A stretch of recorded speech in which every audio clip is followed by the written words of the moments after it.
We are going to spend time with the Seoi Nage now, and I will first show a kind of a standard judo Seoi Nage, and let's take it from there. So we do kujuchi, entry, that's it. So this is the kind of version that you might see in a basic judo course, but this is not the kind of thing that you will see in a judo competition really. There are this separate kujuchi and couple of steps make it fairly slow. So the version that you might see happening in judo competition is typically fine-tuned to be what I call like a one-step throw. Let me show it first. There is a maybe good chance of kujuchi from here, but it actually is fairly easy to counter in real-life situations. That's why we quite often see a grip like this, because if I pull it from here, I can make more difference to his core. When I enter with this one step, he's actually in the air already. Then it's about the finishing the takedown from there. So this is obviously a one-step throw version of the Ippon Seoi Nage, and the version that you might see happening in judo competitions, but it's actually quite hard. So that takes us to the concept that I call poor man throws or poor man takedowns. Further simplify this throw to be something that actually anybody can execute. I asked myself a question that, is it possible for me to take the grip already before I start entering the takedown? If eventually we need to make our hand go here, what if I take the grip before the throw itself?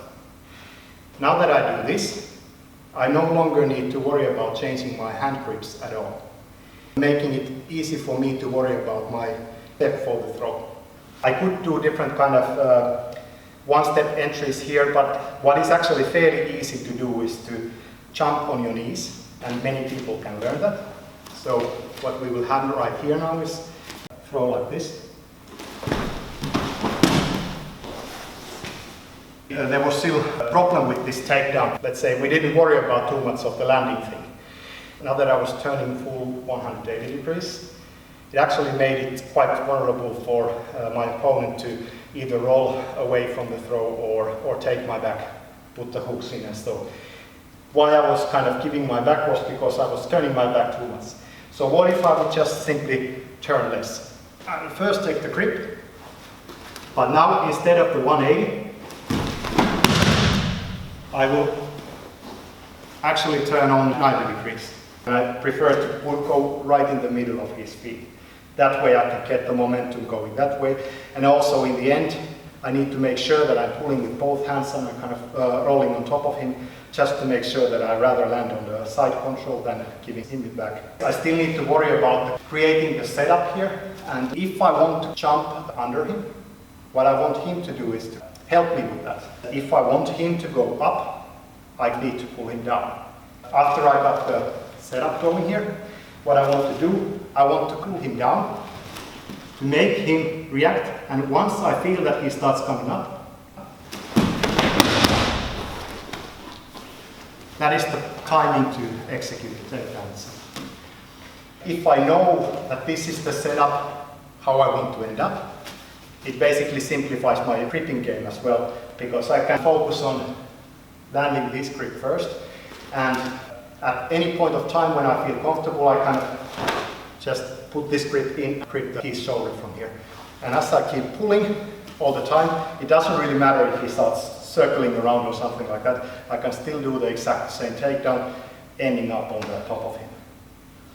Okay, so a couple of different questions. First of all, did it do the trick? So did we end up on a kind of good position?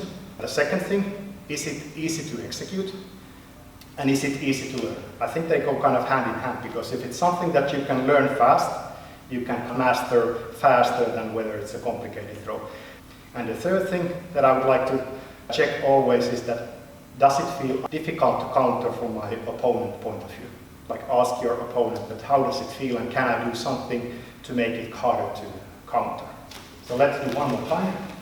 Grip on here, shoulder, full tap. Opponent starts reacting, then you go. Okay, that was a poor man Seoi Nage, and keep on watching the channel videos, there are more similar things coming. Thanks.